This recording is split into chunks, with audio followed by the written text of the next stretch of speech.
বন্ধুরা, আমাদের ভাগ্য কি আগে থেকে লেখা থাকে?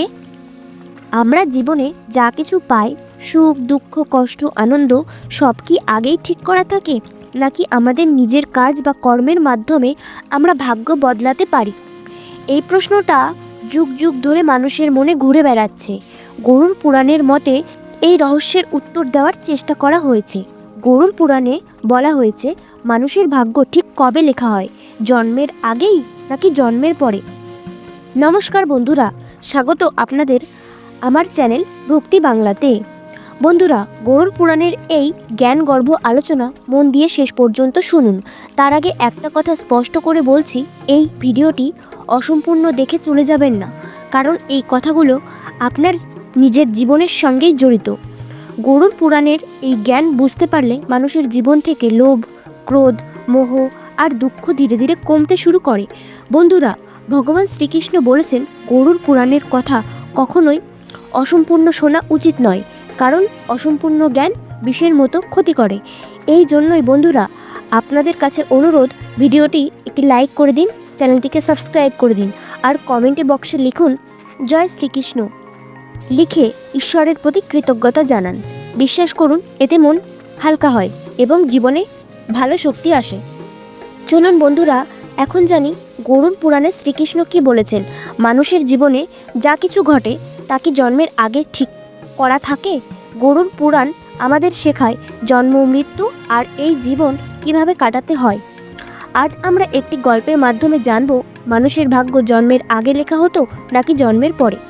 এই গল্প শ্রীকৃষ্ণ স্বয়ং দেবর্ষি নারদকে বলেছিলেন। বন্ধুরা, এক সময়ের কথা, দ্বারকা নগরীতে শ্রীকৃষ্ণ তার দিব্য আসনে বসেছিলেন।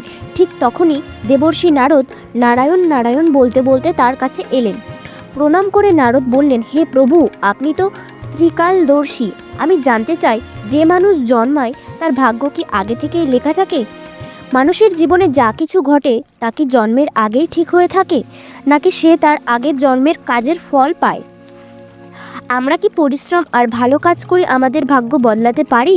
নারদের কথা শুনে শ্রীকৃষ্ণ মুচকি হেসে বললেন, হে নারদ, তোমার প্রশ্ন খুবই গুরুত্বপূর্ণ। এই প্রশ্ন মানুষের জন্ম, কর্ম আর মৃত্যুর সঙ্গে জড়িত। তারপর শ্রীকৃষ্ণ বললেন, আমি তোমাকে একটি গল্প বলছি। যে মানুষ এই গল্প অসম্পূর্ণ শোনে তার জীবনে বিপদ আসে, কারণ অসম্পূর্ণ জ্ঞান সবসময় ক্ষতিকর। নারদ বললেন, হে প্রভু, আমি পুরো মন দিয়ে শেষ পর্যন্ত শুনব। তারপর শ্রীকৃষ্ণ গল্প শুরু করলেন। অনেক আগে মগধপুরী নামে একটি সমৃদ্ধ রাজ্য ছিল। সেই রাজ্যের রাজা ছিল বীরধর। তিনি ছিলেন ধার্মিক এবং প্রজাদের খুব ভালোবাসতেন। রাজা আর রানী বহু বছর সন্তান পাওয়ার জন্য তপস্যা করছিলেন।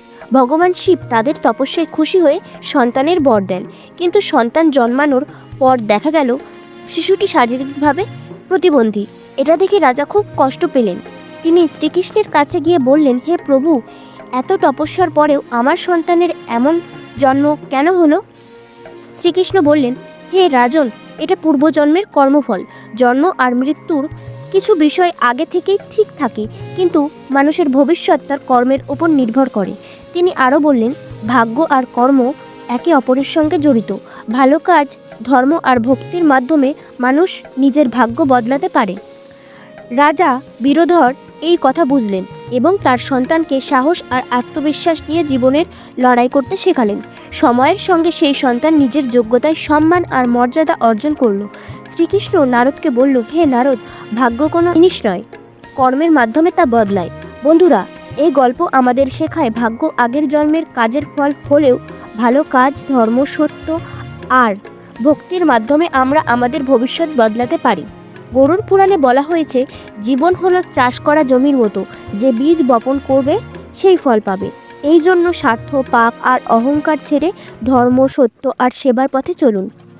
বন্ধুরা, যদি এই ভিডিওটি ভালো লেগে থাকে তাহলে একটি লাইক দিন, কমেন্টে লিখুন রাধে রাধে, আর বন্ধুদের সঙ্গে শেয়ার করবেন। এবং আরও সহজ ও অনুপ্রেরণামূলক গল্পের জন্য এই চ্যানেলটিকে সাবস্ক্রাইব করুন। ধন্যবাদ।